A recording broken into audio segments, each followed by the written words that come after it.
Whoop, I don't hear you. I hear me. I don't. Is that you? There you go. Oh, hey everyone. Great intro, Drew. I'm doing a great job as usual. Welcome to A Dose of Dr. Drew. And we're here. I'm watching your thread. Let's see what you guys got today. We're going to be sort of quick. This is producer Pinsky and I have to go across town through traffic in Los Angeles, which is happy, happy, joy, joy. Brad, you do not need to wear a mask traveling on an airplane, though. Here's the deal with the corona. Let me just say it again and again and again. The World Health Organization and the Centers for Disease Control will let you know when we have a serious problem on our hands. Not CNN, not the New York Times. And right now, 10,000, oh yeah, this is good. This is good whenever you're flying. This is the point I was going to make. 10,000, thank you. Brilliant intervention. That was a good one. 10,000 people have died of the flu so far this year, 180,000 people sick in the United States. 10,000 dead, 180,000 sick. Coronavirus, 0 dead in the United States. So get your flu shot, and whenever you fly on a plane, you should be using a Clorox-based disinfectant wipe, and you have to get all the surfaces wet, all of them, everything you touch. Read the directions on the Clorox wipes. Yeah. It says you have to contact it for a certain period of time. Correct. I do a really fast once over. We do it because we do it fast because we're embarrassed, to be fair, don't you? That's true, but I'm not anymore. Yeah, that's true. We're not. We do it with great flair now. But we've done this for a long time because we fly a bit, and it really, the planes are a viral cesspool. So, you could wear a mask if you want, just for general purposes, not for coronavirus. But this is a much better intervention. Also, don't put your drink in the magazine holder because apparently that's the worst place. So you don't want to put your hands inside of there. And even when I tuck the Clorox wipe in there, I don't want to touch the sides. So Jesse asked a great question. I got my flu shot. Is that enough? No, it's not enough. You're right. The flu, doesn't give you 100% immunity. It gives you good immunity, but this is your next protection. And hand washing. Two verses of Happy Birthday, hot water, lots of soap. I'm so glad. I know, but what is the difference between a virus like a sore throat and runny nose and a cough, which we had really bad this year? Yes, we did. And the coronavirus? Coronavirus is a type of virus that causes upper respiratory infection. It's an unusual virus. It attacks different organs. You can have much more. There's different coronaviruses out there, right? There's something that caused MERS, which was the Mediterranean outbreak of MERS, and that had a 40% fatality rate. Mind you, the current corona outbreak has less than a 1% fatality rate, even though the press is freaking out about it because that's all they do anymore. Well, the Chinese are dropping off like flies because they're not getting the right medical care. No, they're not. They're not. They are. No. They're quarantining these people and they're quarantining them, and I think it's appropriate what they're doing. In fact, CDC and then observers. The families are going to the hospitals and there's no beds, and then people are dying. Well, that's a different issue. It's terrible. Yeah, that's a different issue. It's bad for some people, Drew. It's clearly. Listen. I understand for the 800,000 people that died, it's horrible. There's a lot of people in China. Yeah, right. Idea of getting the city to renovate and put beds for the homeless and addiction treatment center in the LAPD police station. BPR. We have plenty of places for homeless. We have plenty of money for homeless. That is not the issue. And HUD, Ben Carson is coming with even more resources available. It's being able to put them in those places, and we don't have the laws to do that. So that's the problem. We'll see what happens as we start putting together these treatment centers and slowly changing essentially how we police. We're going to start putting social workers and people like that which also works to a large extent. Yes, way cheaper than building $600,000 apartments. Do I think How's Jordan Peterson? His daughter put a video up a couple days ago that talked about his situation, and it really made me angry. Not at her. I felt terrible for her and him. That literally a condition I could have handled over the phone ended up with him in an ICU.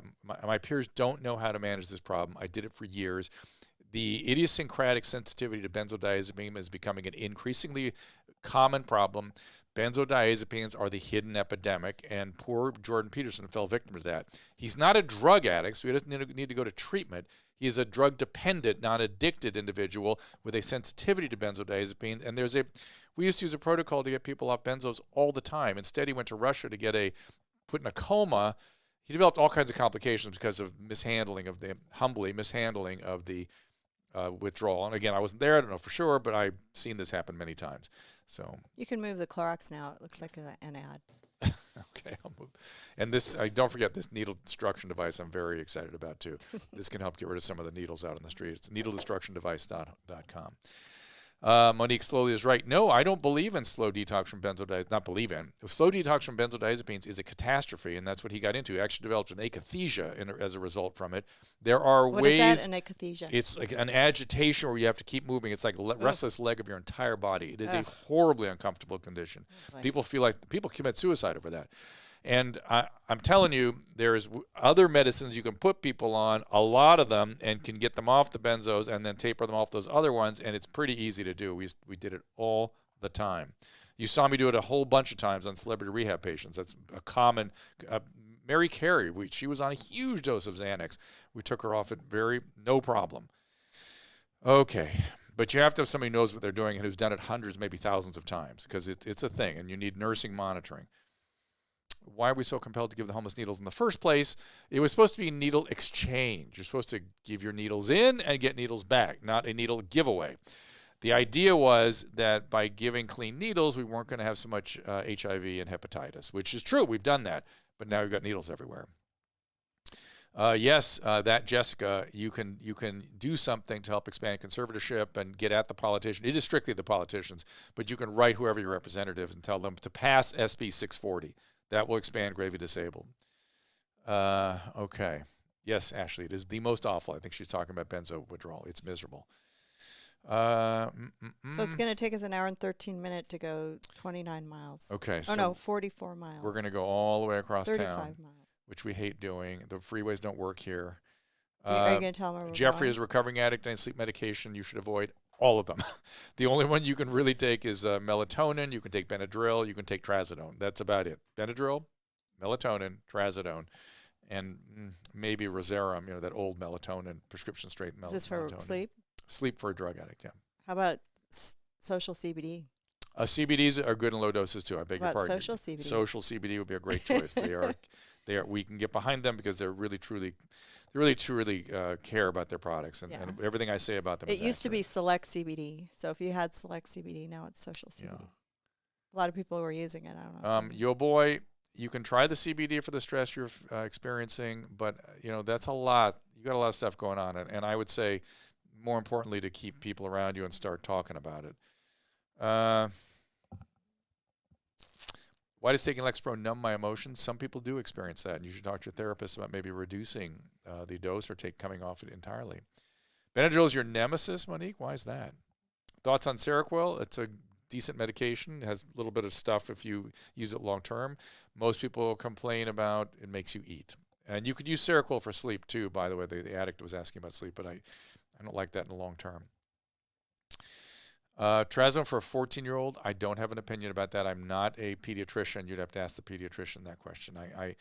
I get nervous about any medications with adolescents. I really do. Did you see Julian's question? From YouTube. Why do okay, this is a your mom's house question.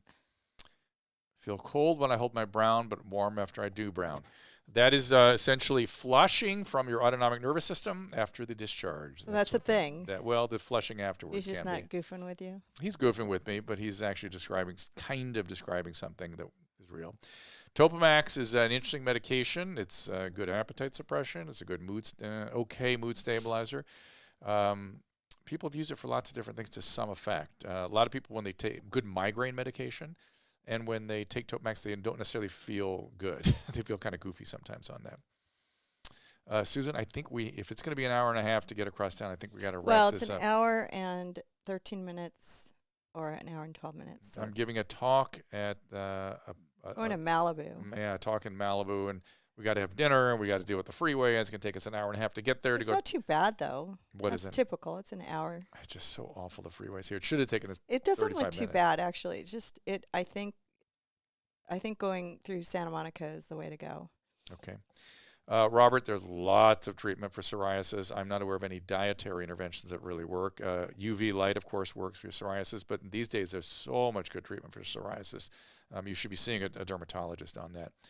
David Allen Greer will. No, I could not patch that up with Adam, and he will not cooperate. And Dag's been sort of not responding to me. I've been trying him on Facebook and other places. I would be delighted. At least I would like to be his friend, even if Adam can't handle it.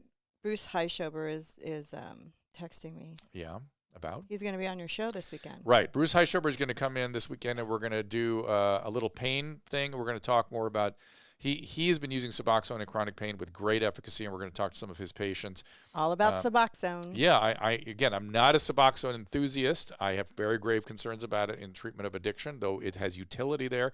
But in the treatment of pain, it really looks like it's a good drug. And he's going to tell his story. I just brought it up last time we did a pain stream, and got lots of pushback from the pain community. And he called and said, let's do it. Since did some research, and man, the research looks extremely good. They're encouraging people to use it as a first line, or at least to quickly use it for pain that gets out of control. It's 3 p.m. this Sunday with Dr. Bruce. We don't have the banner yet, but you can also text your question 984 to Dr. Drew today, and it'll go to the top of the queue. And we will be live with Dr. Bruce, or Dr. Spaz. Dr. Spaz, Dr. Bruce Heischober. He was on Weekly Infusion, if you're confused. And we'll take your calls. Yes, we used to do Weekly Infusion with him. It's a little addiction day. Yeah, we'll do some addiction stuff, and we'll talk about pain. We'll take your calls. Well, I still work out in the garage. That's my man cave. What do I think about being on antidepressants long term? I have mixed feelings about it. About 50% of people have a recurrence after they get off antidepressants, but then you go back on, and then you come back off. I just don't understand why people, I don't know, I get anxious about long-term antidepressant. Okay. Julian says thank you for answering his brown question. Kelly with a heart. Well, good. Different color hearts, and then crying faces. So laughing out loud that's probably faces. Like a laughing cry. He like hearts that he wanted a real answer, but it is pretty funny. What are your thoughts? Benadryl anticholinergics and dementia. Janine, I guess if you long-term high dose, there could be a connection there. I've just never seen it in any, occasional use. Wait, somebody asked something I really wanted to answer. Will Rod. Where can I read more about the homeless in Los Angeles? On our website, there's an article with the California Globe that I wrote about exactly what we need to do about this. It's straightforward what we need to do. It's no fooling around. They really have got to stop and start solving this. Do kidney problems cause nausea? Sure, Catherine. Almost any medical problem can cause nausea. It's just sort of a non-specific symptom. Okay, we're going to wrap this thing up. We appreciate. Somebody asked me if I still find you sexy. Okay, Robert Paul Champagne says I'm not. So what do you say? I think you're hot. Okay, fair enough. I appreciate that. See. After all these years, it's shocking. Do statins cause diabetes? No, not that I'm aware of. I'm on a statin myself. Does gabapentin help anxiety? Yes, it can. Be careful. The higher doses, it can get to be actually like a Valium-like drug at higher doses. And try to stay in the not more than 18 to 2,400 milligrams. So somebody wants to know about CBD oil. Show them the social CBD.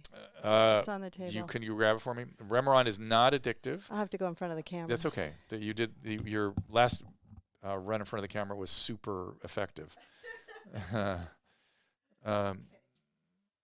Speaking of sexy and hot, look at that. Okay, let me just give me something.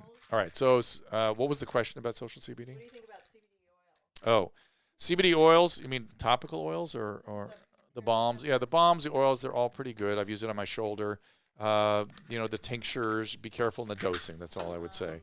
Yeah, balm, this is all social CBD stuff. They have lots of good products. They have them in oil form, too. Okay, so you can get that all at drdrew.com/social CBD. So my website, check that out.